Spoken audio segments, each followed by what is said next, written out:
El tema de hoy se llama No vendas tu primogenitura. Y ya vamos a ver qué es eso de la primogenitura, ¿sí?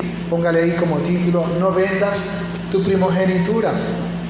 Y si leemos todo el contexto de Hebreos capítulo 12, vemos que el Señor nos está mandando a cuidar nuestro testimonio por ese nube de testigos que tenemos, a despojarnos de todo pecado, a poner los ojos en Jesús, a ver cómo Él sufrió por nosotros para que nosotros sigamos su ejemplo y no nos desanimemos. Y también nos habla de que Dios nos disciplina porque nos ama y quiere que seamos como Él, santos. Nos disciplina para que participemos de su santidad, y Él solo disciplina a los que son sus hijos, para que nosotros seamos cada día más como Él y disfrutemos de ese gozo de ser sus hijos. Y por ello, desde el versículo 12 nos dice: por lo cual levantad las manos caídas y las rodillas paralizadas. Levantar las manos caídas significa clama a Dios, ora a Dios. Amén. Las manos caídas significan ¿qué cosa? Derrota. Dice, no, levanta tus manos, clama a Dios. Y las rodillas paralizadas significa humíllate delante de Dios. Dobla tus rodillas. Recuerden en 2 de Crónicas 7:14, ¿verdad? Si se humillare mi pueblo sobre el cual mi nombre es invocado, y clamaren y buscaren mi rostro.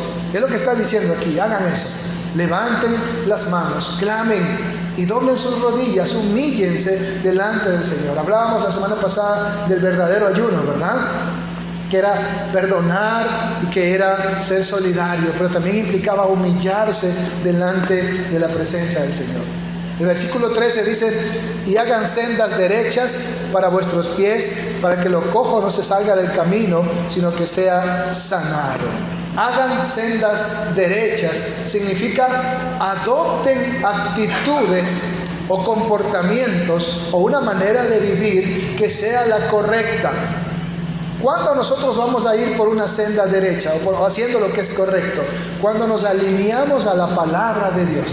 Recuerde que hay caminos que al hombre le parecen derechos, pero su fin es la muerte. Amén.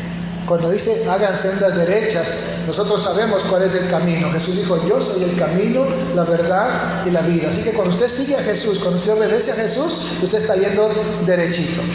Recuerde que Jesús también enseñó que ancho y espacioso es el camino que conduce a la perdición, pero estrecho es el camino que conduce a la vida eterna. Entonces dice, hagan sendas derechas, significa adopten actitudes o comportamientos que sean correctos, que no sean prohibidos, que no sean dañinos, nocivos para tu vida espiritual, física y en todas las áreas. Dice, para que lo cojo no se salga del camino, sino que sea sanado. Es decir, aquel defecto que tú tienes pueda sanarse, pueda corregirse cuando tú caminas por el camino derecho. Amén. Por eso es que se construyeron las carreteras, ¿verdad? No me imagino los primeros viajes cuando iban en acémilas, montados en caballo, el maltrato que sentían, o los primeros vehículos, ¿verdad? Cuando iban sobre piedras, cómo saltaba eso.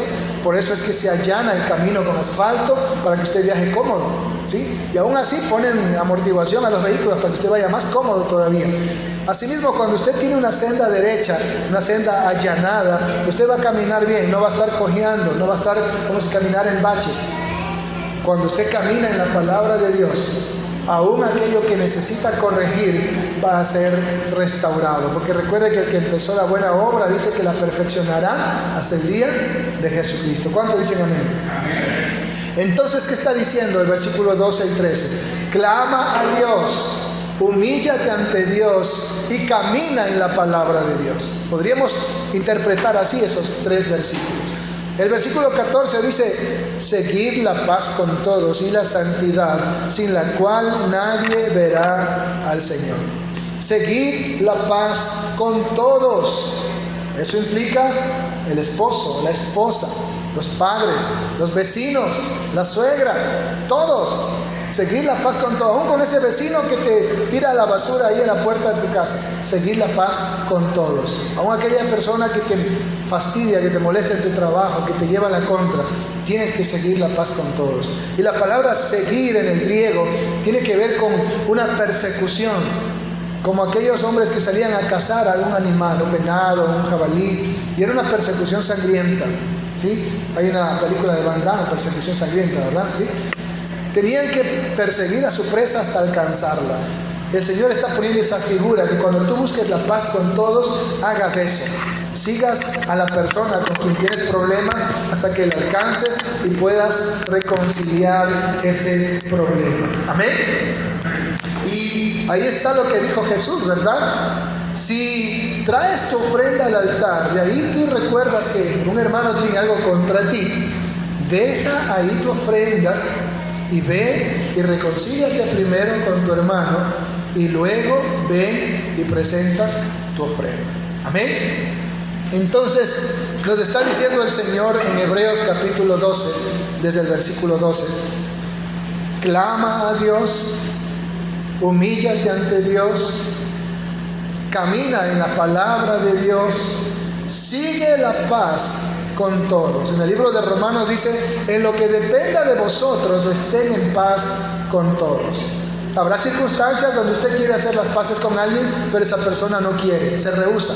Ya no depende de usted. Usted ya cumplió con Dios al pedir perdón, al buscar la reconciliación. Por eso dice, en lo que dependa de vosotros, estén en paz con todos. Es que no le vamos a caer bien a todo el mundo, ¿verdad?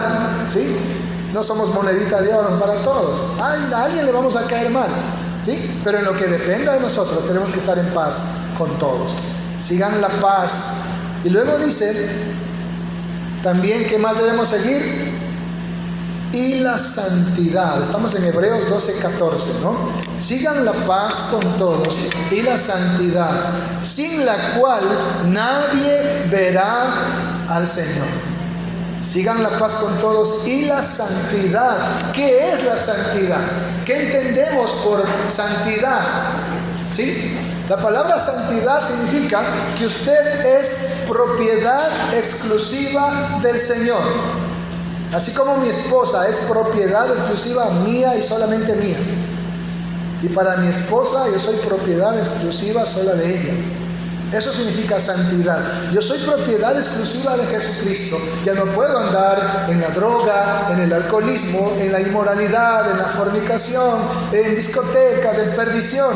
Porque yo ahora soy propiedad exclusiva de Jesucristo y el Señor me cela con celo santo.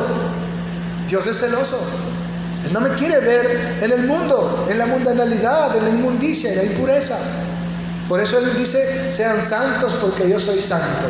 Eso significa que Dios no está en aquellos lugares de maldad. Dijo un pastor, no preguntes dónde está Dios, pregunta dónde no está y aléjate de ahí. Esa es la santidad.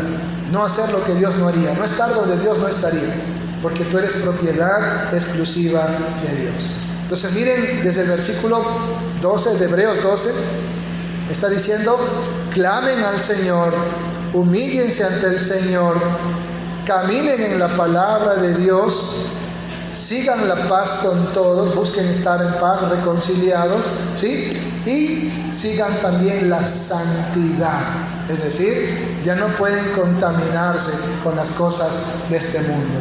¿Por qué? Dice, sin la cual, sin esa reconciliación, sin esa vida de santidad, dice, sin la cual nadie verá al Señor. Si usted no está reconciliado, si usted no está caminando en santidad, dice que usted no verá al Señor. Está diciendo que sin esa paz, sin esa santidad, usted no verá al Señor. ¿Cómo entender esto? Bueno, si hay algo que la Biblia no tiene, son contradicciones. La Biblia dice que cuando Cristo venga, todo ojo lo verá. También la Biblia dice que todos compareceremos ante el tribunal de Cristo, o sea, lo vamos a ver cara a cara.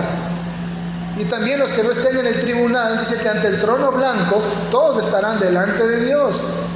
Entonces, ¿a qué se refiere cuando dice, sin la cual nadie verá al Señor? Yo considero que está hablando del rapto de la iglesia. Porque cuando Cristo venga, vendrá como ladrón en la noche, cuando nadie lo espera, cuando nadie piensa. En el momento menos esperado, Él vendrá y se llevará a la iglesia en un abrir y cerrar de ojos. Seremos arrebatados y nos encontraremos con el Señor en las nubes. Allá lo veremos. Los que se quedan acá no lo van a ver, porque Él no desciende a la tierra, sino nos encontraremos en las nubes. Pasarán 7 años de la gran tribulación y ahí sí viene el Señor en toda su gloria, con todos sus ángeles, con sus santos, y ahí sí todo ojo lo verá, después de la gran tribulación. Pero en el arrebatamiento Él viene como ladrón en la noche y no todos lo van a ver. Lo verán aquellos que serán arrebatados y que nos encontraremos con Él en las nubes. Y Él está diciendo, pero si no estás en paz, sino que en tu corazón hay raíces de amargura, y si no estás caminando en santidad, sino que estás inmiscuido en las cosas del mundo, tú no vas a ver al Señor en ese encuentro allá en las nubes y luego en esa cena de las bodas del Cordero. Amén. Creo que esa es la interpretación más correcta que el Espíritu Santo nos muestra al escudriñar las Escrituras, no solo en el exégesis, sino en la inspiración que Él nos da. Dice que nos redarguye en toda verdad, y Él nos está enseñando eso, porque en la Biblia no hay contradicciones. Cuando Él venga, todo ojo lo verá. Ante el tribunal de Cristo lo veremos cara a cara. Ante el trono blanco lo verán cara a cara. Entonces no hay una contradicción. Aquí está hablando simplemente de eso, de las bodas del Cordero. No lo verán ahí aquellos que no están en paz y caminando en santidad. Amén.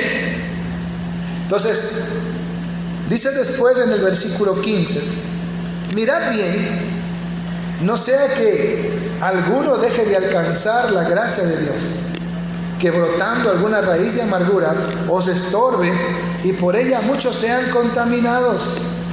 Miren lo que dice aquí el Señor, mirad bien. ¿Cómo diríamos nosotros? Ponte pilas, ¿sí? Presta atención, ¿sí? Considera esto, observa bien esto. Mirad bien, no sea que alguno deje de alcanzar la gracia de Dios. Qué importante es que usted alcance la gracia de Dios. La Biblia dice que Noé halló gracia delante de Dios y por eso se salvó con su familia. La Biblia dice que Enoc halló gracia delante de Dios y por eso fue arrebatado al cielo. Amén. Qué importante es la gracia.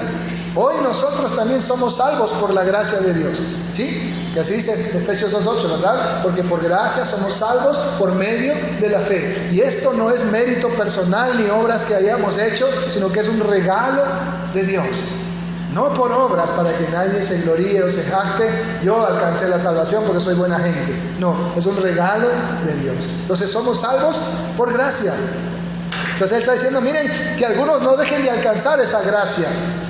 Dice, no sea que dejen de alcanzar la gracia de Dios, que brotando alguna raíz de amargura os estorbe y por ella muchos sean contaminados. Las raíces de amargura van a estorbar que usted alcance la gracia de Dios. Como dice en Pedro, ¿verdad? Que tratemos a nuestras esposas como un vaso frágil para que nuestras oraciones no tengan estorbo.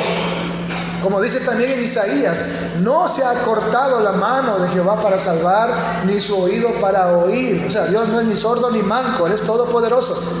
Pero vuestros pecados han hecho división entre vosotros y vuestro Dios. Y vuestras iniquidades han hecho separación. Entonces, el pecado estorba nuestra comunión con Dios, nuestra relación con Dios. Se convierte en una barrera. Y no hay mayor pecado que la raíz de amargura, la falta de perdón. Por eso las semanas que pasaron hablamos de Isaías 1, el verdadero arrepentimiento, que es limpiar tus manos de sangre, es decir, perdonar. Y hablamos también en Isaías 58 del verdadero ayuno, que era quitar el dedo amenazador, que era dejar libre al oprimido, es decir, perdonar y también ayudar al necesitado. También hablamos la semana pasada en el ayuno acerca de Caín, que no quiso perdonar a Abel, sino que más bien lo mató. Y también hablamos que Dios fue misericordioso con Caín, en vez de dejar que lo maten, puso una marca para que nadie le haga daño. Perdón y misericordia. La falta de perdón se convierte en raíz de amargura. Una vez me mandaron a sacar una planta de palmera. Era pequeñita, así que yo fui con las manos a sacarla, como bueno, ¿verdad? Y no salía. Empecé a cavar a su alrededor para ver si salía, y cuando la saqué tenía más de 1 metro de profundidad la raíz, y era una palmera pequeña. Pero qué profundidad de raíz. Por eso es que ni esos ciclones la derrumban, la viran y se regresan a su lugar, por la profundidad de raíz que tienen. Entonces imagínese si usted tiene raíces de amargura como las de una palmera. Vienen los ángeles a arrebatarlo y no pueden, mejor lo van dejando ahí. ¿Qué le parece? Hablando figurativamente. Qué importante es que usted no tenga raíces de amargura, que cuando Cristo venga, usted ya haya cortado todas las raíces y se vaya rápido con Cristo. Las raíces de amargura, ¿sí? Es algo terrible porque estorban que usted pueda alcanzar la gracia de Dios. ¿Cuántos dicen amén? No sea que alguno, versículo 15, deje de alcanzar la gracia de Dios, ¿verdad? Que brotando alguna raíz de amargura os estorbe y por ella muchos sean contaminados. Su amargura va a contaminar a otros. Amén. Lo que usted guarda en su corazón, el rechazar a una persona, despreciarlo, marginarlo, mirarlo como alguien menos, aborrecerlo, usted luego va y chismea a otros y también esa persona empieza a aborrecer. Hermana Viviana, ¿sí sabe que Jacob habla mal del pastor? Y ahora la hermana Viviana lo ve a Jacob y le mira la cara, ya no le saluda porque habla mal del pastor. Y tal vez fue mentira. Y ella le cuenta a la hermana Irene también, ¿verdad? Sí, Jacob habla mal del pastor, no lo salude. Y crece un prejuicio y va aumentando ese prejuicio como raíces mismo de amargura y empiezan a cogerle tirria a una persona que tal vez es inocente, que tal vez no fue eso lo que pasó, pero la amargura de la otra persona sembró esa maldad, esa cizaña en el corazón y contaminó a otros hermanos. Satanás contaminó a la tercera parte de los ángeles en el cielo y los arrastró a su rebelión. Ahora imagínense acá nosotros. Si los ángeles fueron engañados, ¿cuánto más nosotros, que somos de una raza caída? Por eso, qué importante es que usted cuide que en su corazón no hayan raíces de amargura. ¿Cuántos dicen amén? Luego el Señor nos va a poner un ejemplo. Hebreos 12:16. Búsquelo bien si está perdido.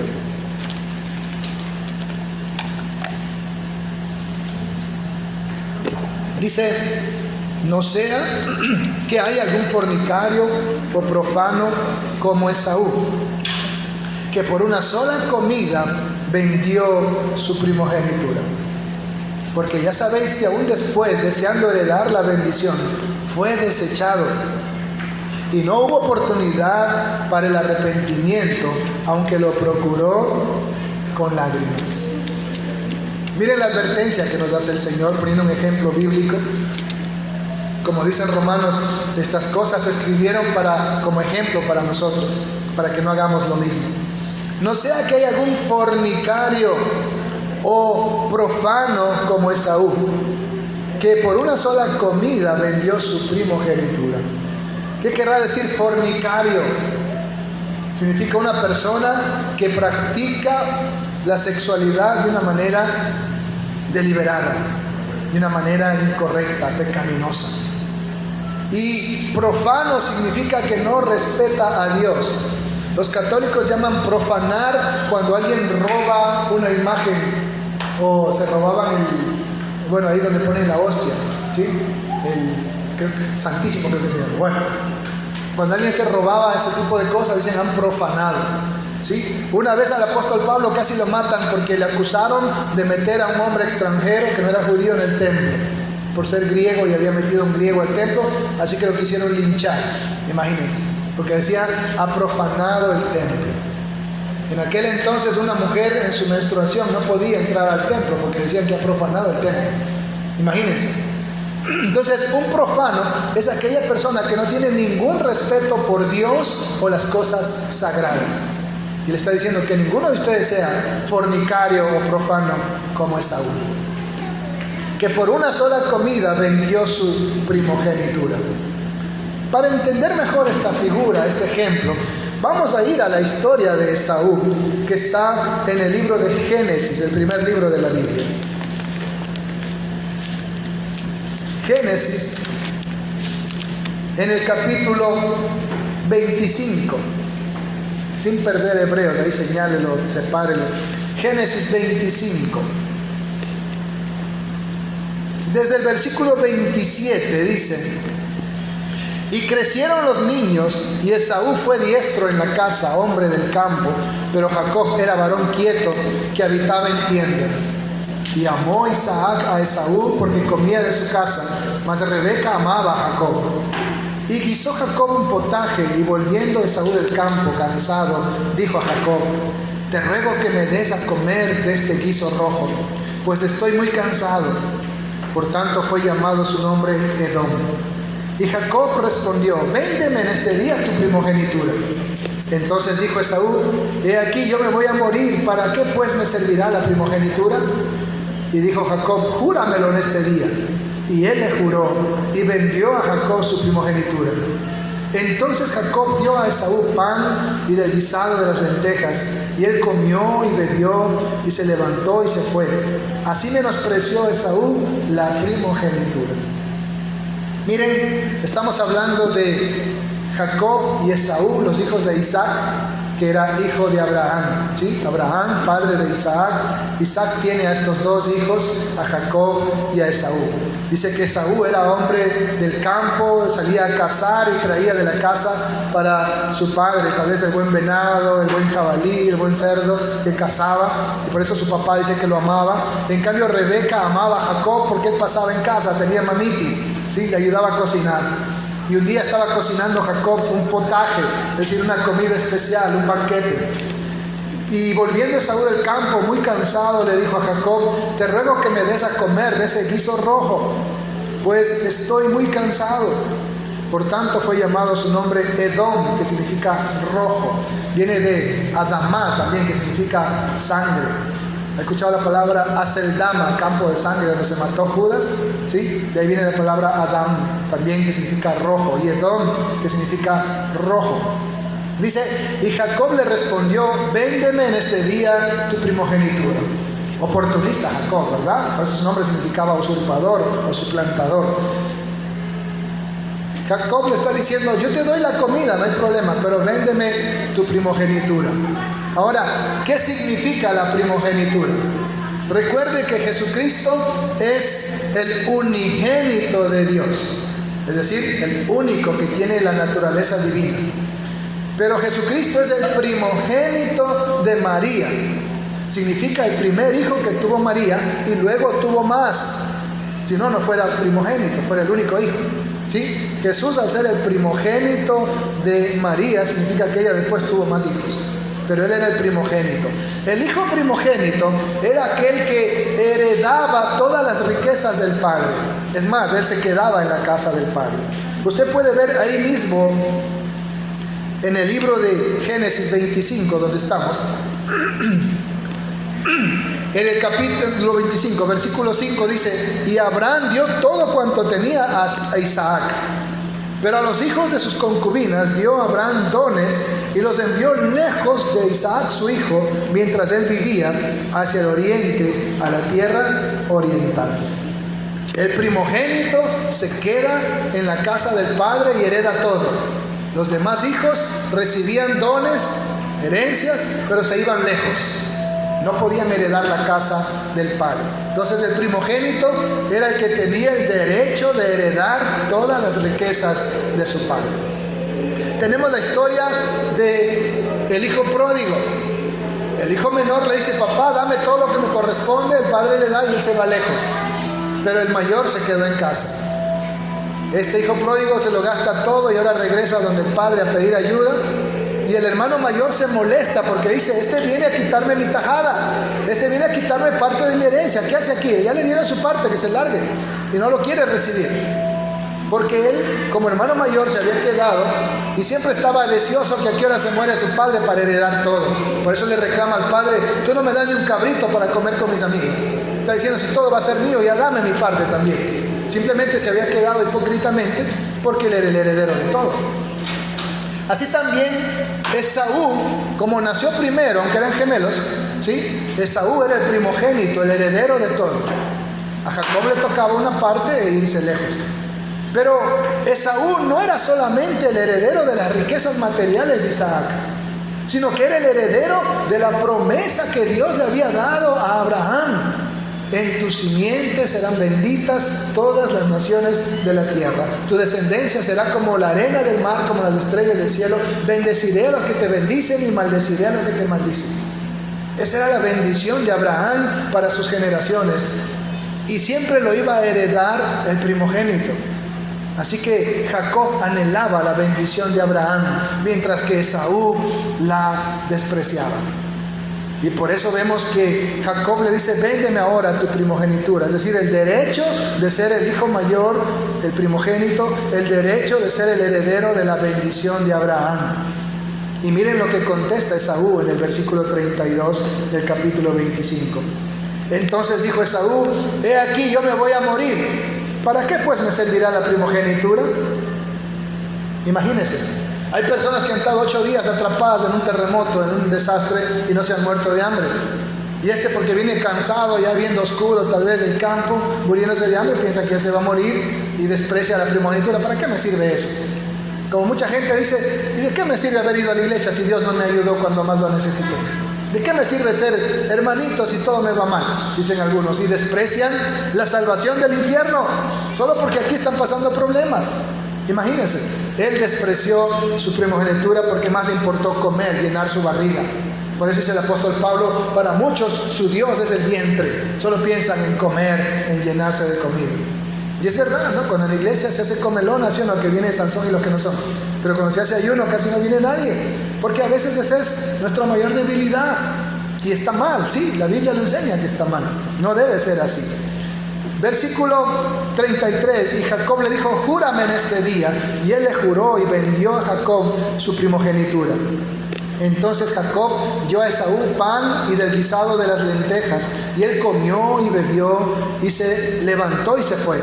Así menospreció Esaú la primogenitura. Miren qué terrible la actitud de Esaú. Por eso le llama fornicario, profano. Dios aborrecía a Esaú, dice la Escritura. ¿Por qué llama fornicario el Señor a Esaú? Lo podemos ver ahí mismo en el libro de Génesis, capítulo 26, el versículo 35.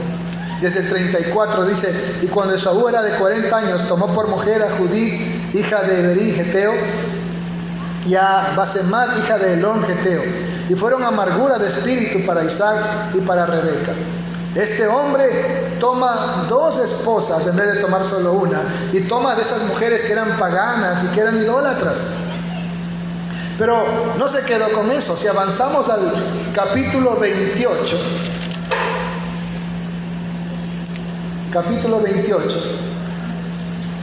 en el versículo 8 dice: vio asimismo Esaú que las hijas de Canaán parecían mal a Isaac su padre, y se fue Esaú a Ismael, y tomó para sí por mujer a Mahalat, hija de Ismael, hijo de Abraham, hermana de Nebaiot, además de sus otras mujeres. Ya iba por la tercera, coleccionaba esposas este hombre. Por eso la Biblia le llama fornicario. Y profano porque no le importó despreciar su primogenitura solo por comer un poco. Imagínense, sino que despreció la herencia de Jehová. Despreció la bendición de Abraham solo por llenarse la barriga. Así despreciaba a Dios este hombre. Por eso dice la Escritura que Dios aborreció a Esaú.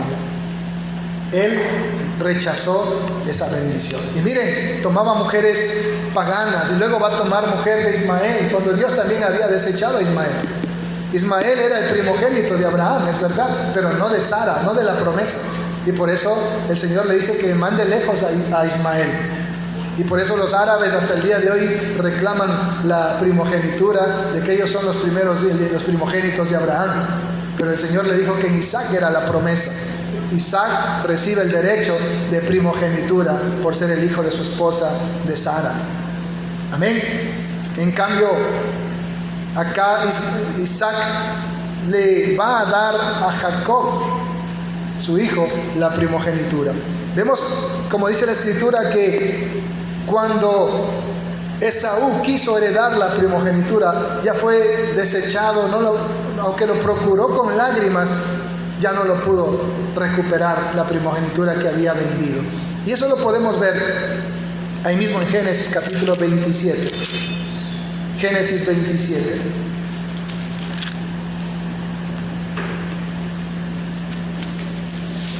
El versículo 34. Génesis 27, 34. Cuando Esaú oyó las palabras de su padre, clamó con una muy grande y muy amarga exclamación y le dijo: bendíceme a mí también, padre mío. Y su padre le dijo: vino tu hermano con engaño y tomó tu bendición. Y Esaú respondió: bien llamaron su nombre Jacob, pues ya me ha suplantado 2 veces.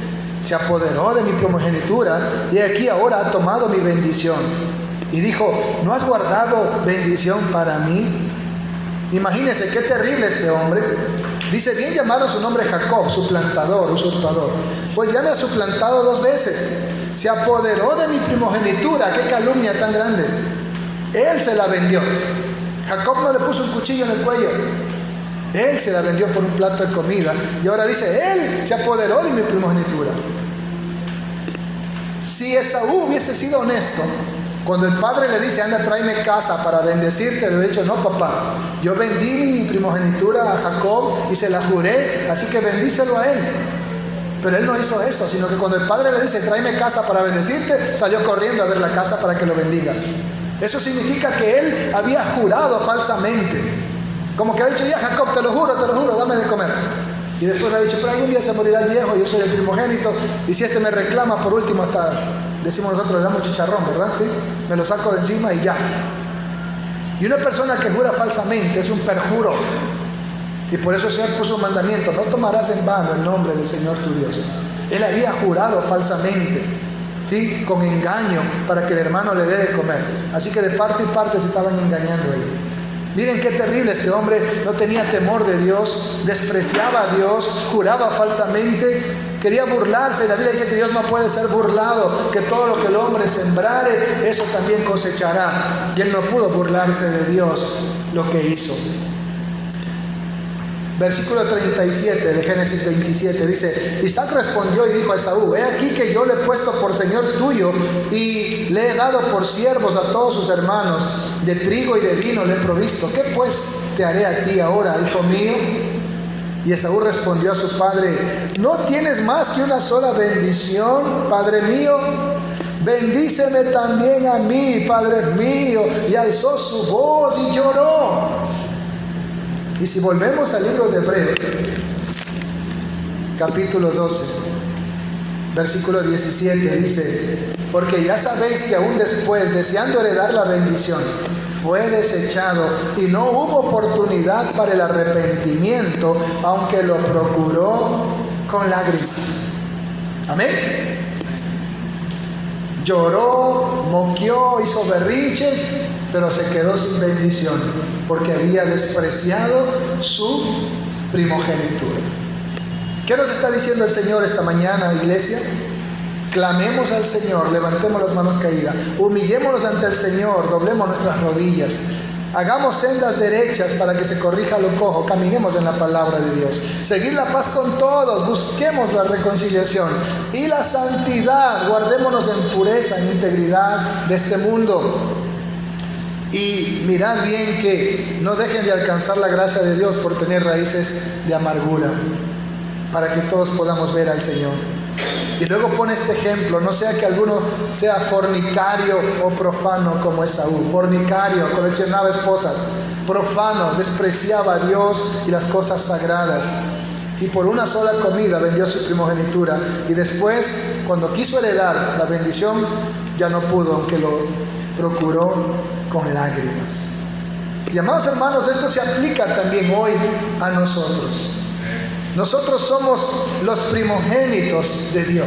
¿Cuántos dicen amén? Y si no me cree, mire el versículo 23, desde el 22, de ahí mismo de Hebreos 12. Dice Hebreos 12, 22: sino que os habéis acercado al monte de Sión, a la ciudad del Dios vivo, Jerusalén la celestial, a la compañía de muchos millares de ángeles, a la congregación de los primogénitos que están inscritos en los cielos. Esos son los creyentes. A Dios, el juez justo de todos, a los espíritus de los justos hechos perfectos. Amén. Somos esos primogénitos cuyos nombres están escritos en los cielos. Por eso dice Apocalipsis 20:15: el que no se halló inscrito en el libro de la vida fue lanzado a un lago de fuego. Los que han creído en Jesús son esos primogénitos. Y como explicábamos, ¿qué significa primogénito? Significa los herederos. Y si usted me acompaña, o si no, solamente préstele atención al libro de Gálatas, en el capítulo 4. Vamos a ver Gálatas, capítulo 4. Dice en el versículo 6, Gálatas 4:6, y por cuanto sois hijos, Dios envió a vuestros corazones el Espíritu de su Hijo, el cual clama, Abba, Padre. Así que ya no eres esclavo, sino hijo. Y si hijo también, heredero, primogénito, heredero de Dios por medio de Cristo. Puede anotar Gálatas 4:8 y también busquemos Romanos capítulo 8. El versículo 16 dice, el Espíritu mismo da testimonio a nuestro espíritu de que somos hijos de Dios. Si no lo encuentra, solo anótelo. 17, y si hijos también herederos, herederos de Dios y coherederos con Cristo, si es que padecemos juntamente con Él, para que juntamente con Él seamos glorificados. Herederos de Dios y coherederos con Cristo. ¿Herederos de qué, hermanos? En el libro de Efesios, en el capítulo 1 y versículo 18 dice, alumbrando los ojos de vuestro entendimiento, para que sepáis cuál es la esperanza a que Él os ha llamado y cuáles las riquezas de la gloria de su herencia en los santos. Hermanos, somos herederos de todas las riquezas en gloria en Cristo Jesús. Amén. El Señor dice, mío es el oro, mío es la plata, y todo eso es nuestra herencia por ser hijos de Dios. Somos sus primogénitos. Por lo tanto, no venda su primogenitura por cualquier plato de lentejas que le dé el diablo. A Satanás, a Jesús le dijo, tienes hambre, haz que las piedras se conviertan en pan. Si Jesús decía, no puedo, Satanás le hubiera dicho, yo te doy el poder. Pero Jesús, ¿qué le dijo? No solo de pan vivirá el hombre. Luego Satanás le mostró todas las riquezas de este mundo y le dijo, a mí me ha sido dada y a quien quiero le doy, solamente póstrate y adórame. ¿Y qué le dijo Jesús? Apártate de mí, Satanás, escrito está, al Señor tu Dios adorarás y solamente a Él le rendirás culto. Satanás va a ofrecerte riquezas, fama, poder, posición, posesiones. Pero tú no te dejes engañar, no vendas tu primogenitura, porque nosotros somos herederos de todas las riquezas en gloria en Cristo Jesús. Dice la Biblia que estamos sentados en lugares celestiales con Cristo. Amén. Hay tronos y coronas esperando por nosotros. Sí, hay una alabanza que decía, aún el polvo donde caminaremos será de oro, calles de oro y mar de cristal. Todas esas riquezas en gloria. Así que no se sienta pobre, no se sienta, no tengo nada. Usted es riqueza de todas, es heredero de todas las riquezas en Cristo Jesús. Amén. Él dijo, voy a prepararles un lugar, hay mansiones celestiales esperando por nosotros. No venda su primogenitura por un poco de droga, de alcohol, por tal vez un trabajo ilícito. Llévate este paquetito. O préstame tu cuenta para meter dinero de lavado. Cuántas cosas que hoy la gente cae. O tal vez las chicas que algún pagano le dice, o a veces paganos disfrazados de cristianos, dame la prueba del amor, y venden su primogenitura por un momento de placer o por amar más a una persona que a Cristo. No vale la pena nada de este mundo que el diablo le ofrezca que nuestra primogenitura. Como dice ahí, ¿cómo escaparemos si descuidamos una salvación tan grande, de la cual debemos cuidar? Amén.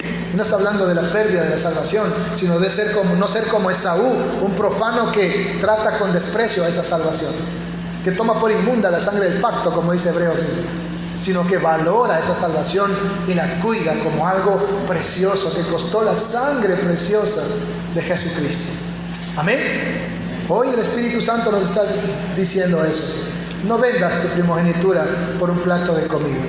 No vendas tu derecho al cielo, a ser hijo de Dios, a heredar todas esas riquezas en gloria por algo insignificante. ¿Cuánta gente está en la cárcel porque le dijeron, mira, un solo viaje y arreglas tu vida, llévate esto a tal país? ¿Sí? ¿Cuántas personas despreciaron su primogenitura? Escuché el testimonio de un joven que dijo, un solo día voy a ir a la discoteca y nunca más me aparto de Dios. Y en esa discoteca cayó con una mujer y ahí se contagió de SIDA. Un solo día y desgració el resto de su vida. Vendió su primogenitura por un momento de placer. Y ese momento de placer puede significar una eternidad de tormento. Hoy el Señor nos está llamando a reconsiderar esto. Levantemos las manos caídas, clamemos. Doblemos las rodillas paralizadas, humillémonos ante el Señor. Hagan sendas derechas, caminemos por el camino de la palabra de Dios. Seguid la paz con todos, busquemos la reconciliación. Y la santidad, manténgase puro de las cosas de este mundo. Saque toda raíz de amargura de su corazón. No sea como Esaú, que era un fornicario, que más le gustaban los placeres de la carne, y un profano que no tenía ningún respeto por Dios y las cosas sagradas. Usted no tome a la ligera ese derecho de ser un primogénito de los cielos, sino más bien ame a Jesús con todas sus fuerzas en gratitud por lo que Él ha hecho por nosotros. No venda su primogenitura por un plato de porquería que el diablo le puede ofrecer. No descuidemos una salvación tan grande si queremos ver al Señor. Amén. Vamos a orar.